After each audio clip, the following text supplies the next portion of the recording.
Wise women set healthy boundaries with others, and most importantly, with themselves. They take an inventory on the things that drain their energy and joy from living a fully and intentional life. And they set limits around the intensity and frequency with which they engage in activities that drain them. They value themselves for their unique perspective they bring to the world. They value themselves simply because they exist, not because of any aspect of an identity or their success or their productivity. They attempt to engage in life by being fully present where they are when they are there, and they notice when this isn't happening. Hi, I'm Biz Cush, a life coach and therapist, and your host here on the Awaken Your Wise Woman podcast. We're talking to women all over the world who found their way back to themselves, to their inner knowing, to their intuition, to their wisest self. We're exploring how to feel alive, authentic, engaged, and fully present in your life. Let's awaken your wise woman. Hi there, I am your host, Biz Cush, and this is the Awaken Your Wise Woman.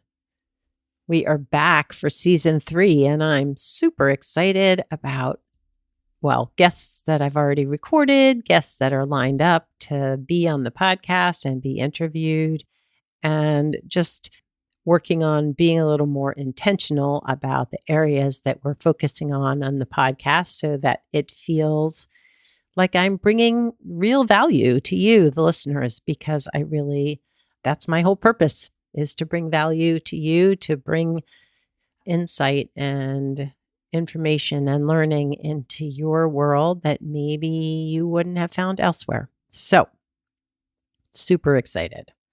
Over the summer, we broke 100,000 downloads. So we are now over 100,000 downloads. I meant to tally up how many episodes total between Woman Warriors and the Awaken Your Wise Woman podcast have put out in the world, but I didn't do that. But this season, we will start off again with episode 1 for season 3. So that's super exciting. I had a really great summer, but also a stressful summer. Beginning at the end of July, I got sick with a chronic health condition that has been pretty dormant for a few years that flared up. So that was tough. I missed a wedding because I was sick. And then right after I started to feel better, I got COVID. So that sucked because as I'm recording this right now, which is the very end of August, I still have a stuffy nose and some remnants of COVID. So this is like 4 weeks of being ill. So that's frustrating and a pain in the you-know-what, but here we are, feeling better. My energy's back, and I'm excited about what's to come here on the Awaken Your Wise Woman podcast. Over the summer, I also created a new freebie when you sign up for the newsletter, and you get 3 video prompts from me on tips on how to awaken some of your wisest parts. And I'm really proud of them. I'm excited to share them. I'm also working on some mindfulness tips in everyday life for stress. So I'm working on that to be an additional freebie for you when you sign up. So if you're interested in getting on that list, because I do share, I give away free coaching sessions. So if you're not on the email list, you should be, because it would be your opportunity to get a free 90-minute session with me occasionally. I put those out there into the world. So to sign up, you go to elizabethcushcoaching.com. Cush is spelled with a C. elizabethcushcoaching.com/sign up. All one word, sign up. And I would love to have you on the newsletter because I share lots of good stuff there. Lots of freebies there too. So something that came to me over the summer, I was working with some other female entrepreneur, therapist, amazing women, and I wanted to hear from them. And so I asked the women who I believe are wise women, colleagues, friends, people that I trust and respect, their insight into the qualities of a wise woman and what has helped them heal and come into their own as wise women. And I'm excited to share those with all of you. But my feelings about a wise woman, what is a wise woman?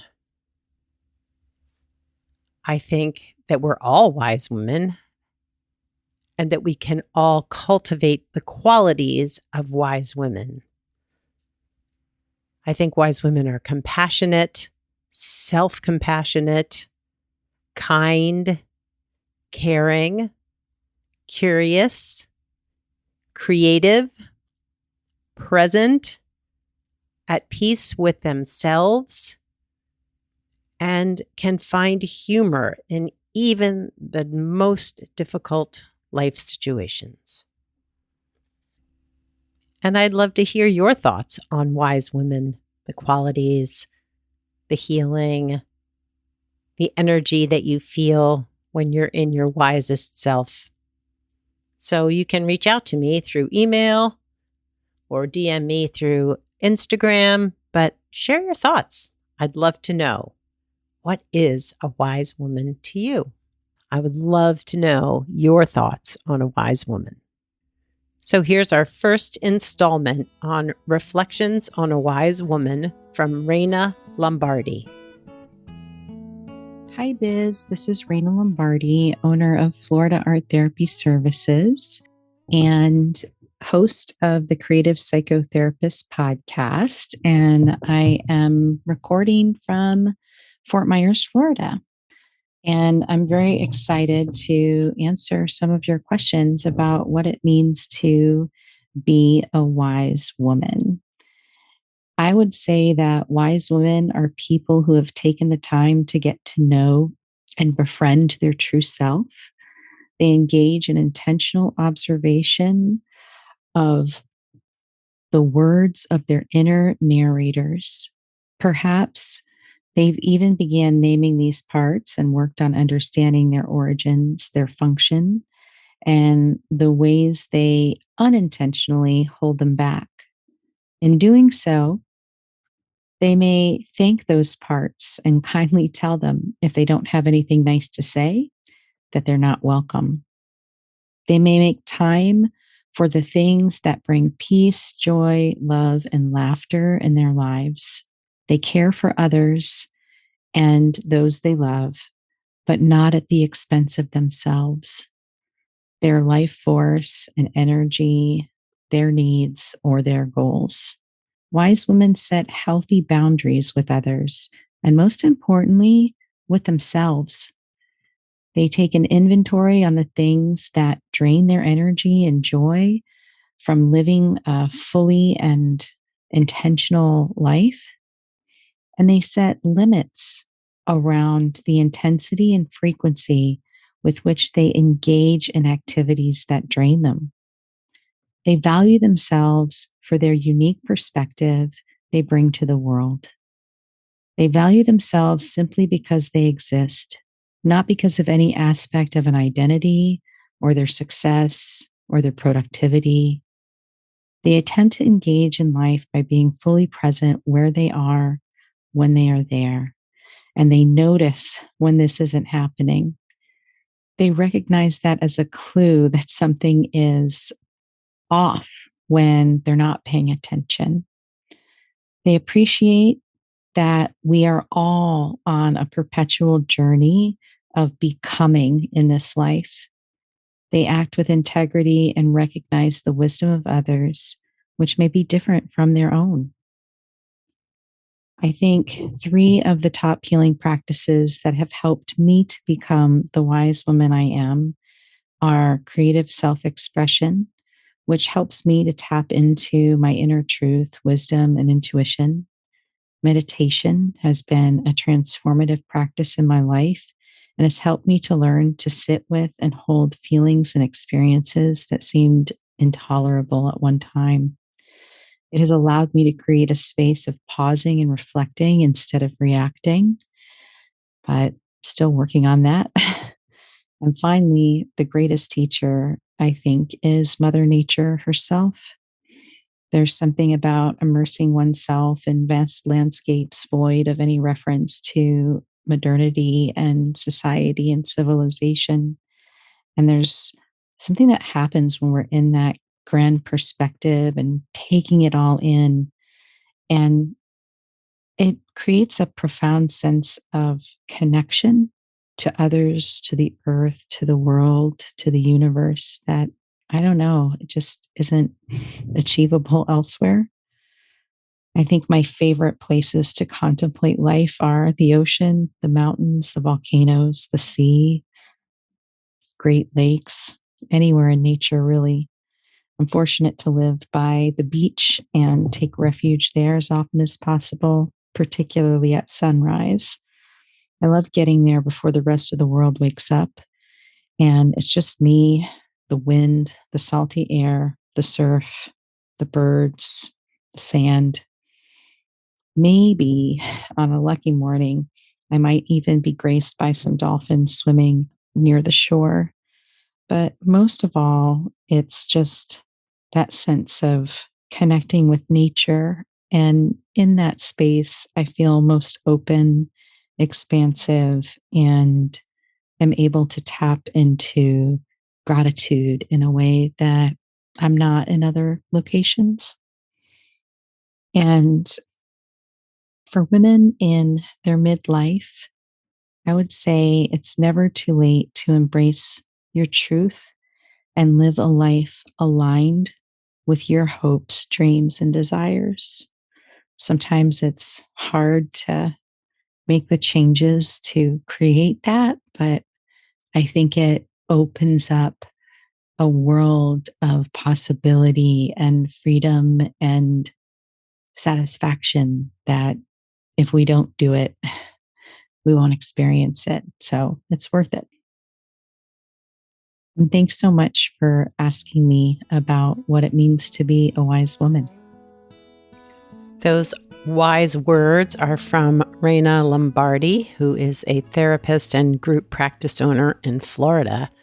And I just appreciated so much her taking the time to add her thoughts to what a wise woman is, and especially the boundaries piece, both for ourselves and for others, listening to our inner wisdom, valuing ourselves because of who we are, not for any external thing we might have or something that we do. It's about us as ourself, valuing ourself, which is something I still work on. And also that we are all on a journey of becoming.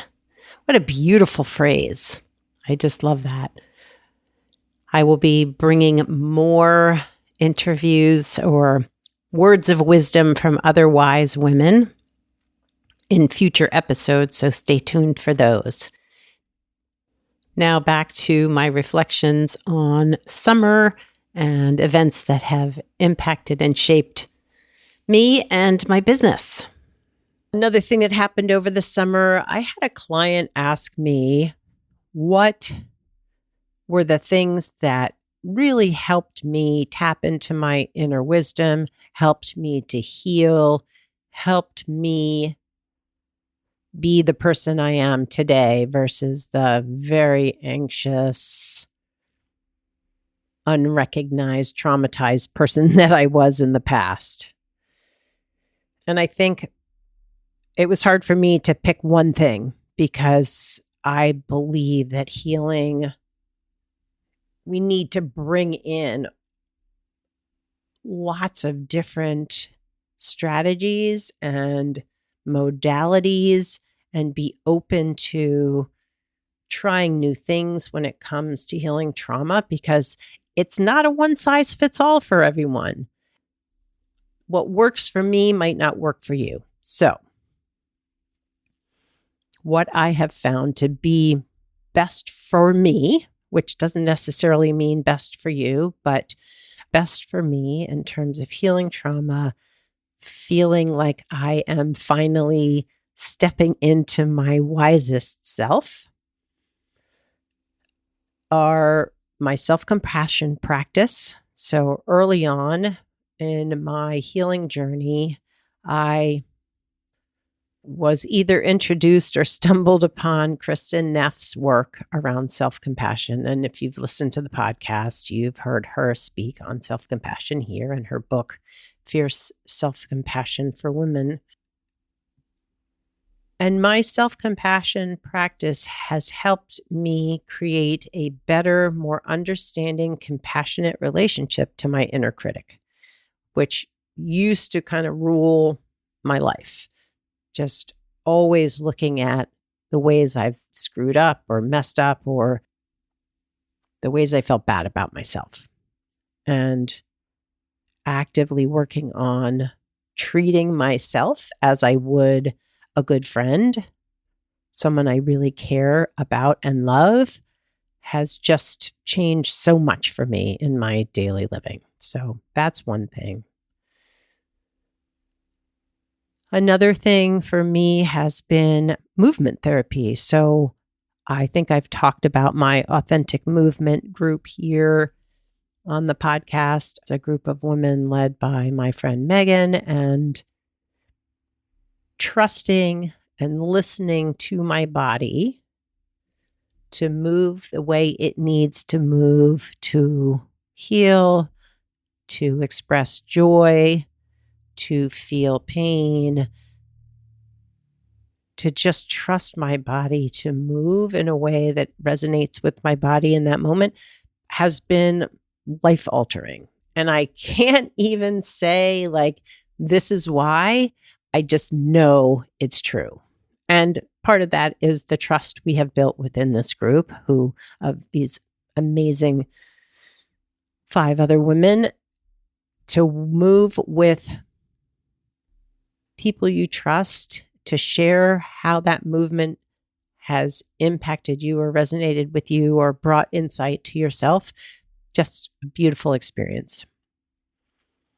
All right. I was going to only share 3 things, but I have to share 4. So meditation, huge. Meditation, my daily meditation practice has deepened and grown over the years to the point where today I'm not sure how I'd live without it. I don't mean to sound dramatic. I mean, I get by if I haven't meditated that day, but on the days that I do, and when I make it a priority and when I'm consistent, it really helps me listen to myself and really hear me.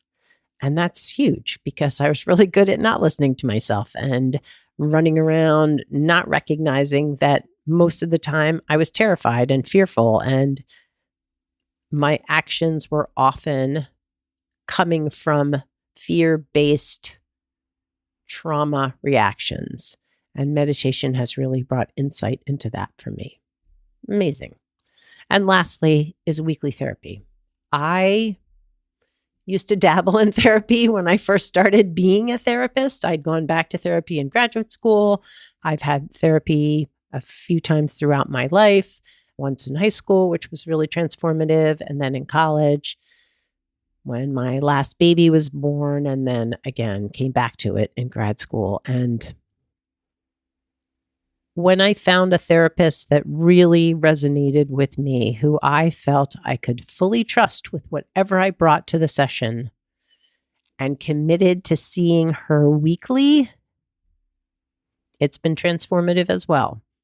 And I am now in therapy with a new therapist working on my parts, the exiled wounded parts, my protector parts, and my level of healing has continued to deepen and transform how I relate to myself as well as how I am in relationships.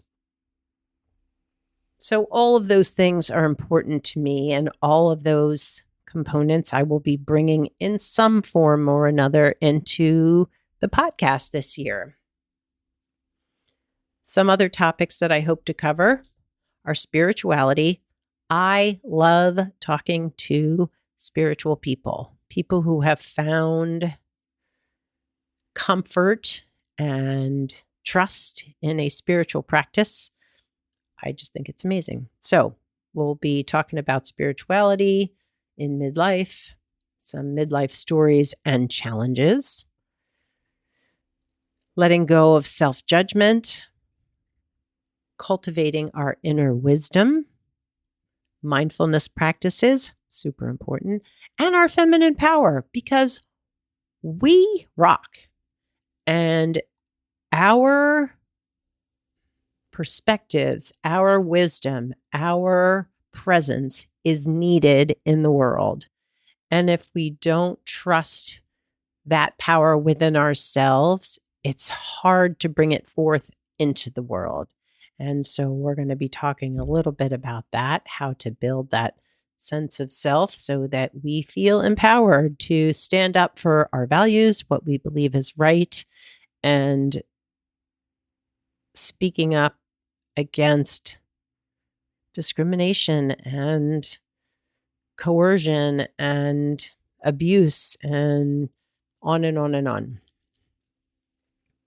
So that's what's coming this season. So again, I've already started interviewing people. It's so great. I'm so happy to be back. So I will also be including some new meditations, some coaching tips as well. So yeah, stay tuned.